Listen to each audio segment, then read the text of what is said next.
Well, for more analysis of this phenomenon of homegrown jihadis, we can speak now to Olivier Gouita, who is a consultant and security and counterterrorism expert who joins us now from London. Thank you very much indeed for speaking to us. We've been hearing about these homegrown jihadists for quite some time, people heading from France and the UK and a number of other countries to help the Islamic State organization. So I suppose it's no surprise, is it, that we're seeing them now featuring in those videos?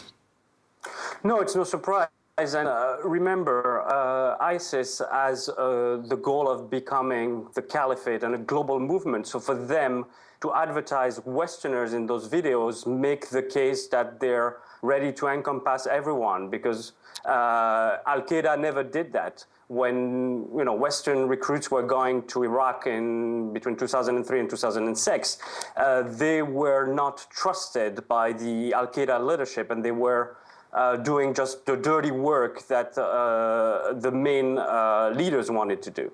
This is a total different ballgame, but this has to do with their PR campaign and showing how important the West is for their caliphate.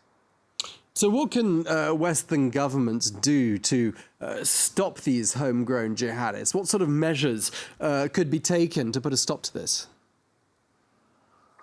Look, as far as what's been done already, the stopping of them going, it's going to be difficult to, if you don't get the human intelligence. So I would say the French have a better shot than the English, for instance, as stopping the jihadists before they go there. But remember, we're all talking about the returning jihadists, but the bigger threat, as you clearly mentioned, is the homegrown jihadists that are not going to travel to Syria.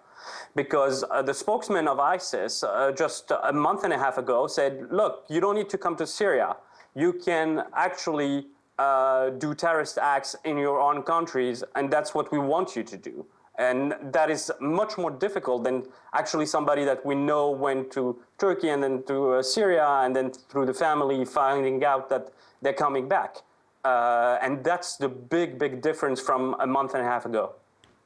And interesting, isn't it, that France and the UK have, we've seen a number of their nationals visible in these videos. And what's so ironic about this latest one is that you have a Frenchman presiding over the execution of an American who was himself a convert to Islam. It sends out a very complicated and multifaceted message, doesn't it, this kind of video?